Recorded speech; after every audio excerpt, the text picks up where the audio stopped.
सबसे पहले तो कल के वर्ल्ड कप फाइनल के लिए भारतीय टीम को शुभकामनाएं देते हैं और उम्मीद करते हैं कि कल इस टाइम भारत के हाथ में वर्ल्ड कप की ट्रॉफी होगी और भारत तीसरी बार विश्व कप जीतेगा। अब बात करते हैं आज की खबर की। तो कुछ दिन पहले खबर आई थी भारत और ताइवान के बीच इमिग्रेशन एग्रीमेंट को लेकर खबरें आई थी, जिसमें भारत के 1 लाख वर्कर जो है काम करने के लिए ताइवान जाएंगे।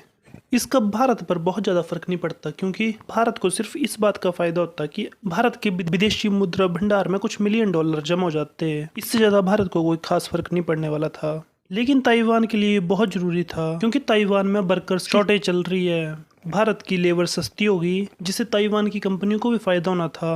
और ताइवान की अपनी पॉपुलेशन दिन ब दिन डिक्रीज करती जा रही है। ताइवान में अब कंपनी चलाने के लिए यंग लोगों की ज़रूरत है, नहीं तो कंपनियां अब ताइवान छोड़कर किसी और देश में शिफ्ट करने जा रही हैं। लेकिन जैसे भारतीय वर्कर्स के आने की न्यूज़ ताइवान के आम लोगों को पता चली, तो ताइवान के आम लोगों ने भारत के वर्कर्स का विरोध करना शुरू कर दिया। ये सबसे शॉकिंग बात थी, क्योंकि इस वक्त भारत को ताइवान की जरूरत नहीं है, ताइवान को भारत की जरूरत है। चाइना से बचाने के लिए अमेरिका तो बाद में आएगा, सबसे पहले सबसे नजदीक का दोस्त जो है वो भारत ही है उनका। ताइवान के लोगों ने कहा कि भारतीयों के आने से उनके देश में जो है वो क्राइम रेट बढ़ जाएगा, और इसके साथ भारत के आने का विरोध करना शुरू कर दिया।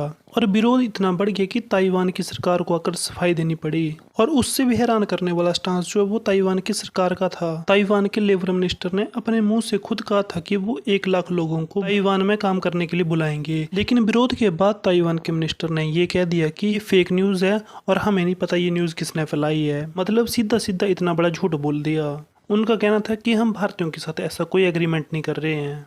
और आगे ये भी कहा कि ये फेक न्यूज़ जानबूझ के फैलाई गई, जिससे कि भारतीयों के आने की खबर सुनकर ताइवान के लोग डर जाएं। मतलब वहाँ की सरकार खुद मान रही है कि वहाँ के लोग भारतीयों के आने से डर जाएंगे। मतलब अगर कल को हम भारत की सेना भेजेंगे ताइवान को प्रोटेक्ट करने के लिए, भारत की सेना ताइवान जाती है, तो उनके साथ भी रेसिज्म हो सकता है। ऐसी खबरों का आना भारत के लिए नहीं बल्कि ताइवान के लिए बड़ी दिक्कत पैदा कर देगा। और ऐसी बात नहीं है कि यूरोप में हमारे लिए या अमेरिका में हमारे लिए रेसिज्म नहीं है, लेकिन जितना रेसिज्म जापान, साउथ कोरिया और ताइवान जैसे देशों में है, उस लेवल का रेसिज्म हमें यूरोप में देखने को नहीं मिलता है। बाकी तो आगे आने वाला टाइम बताएगा।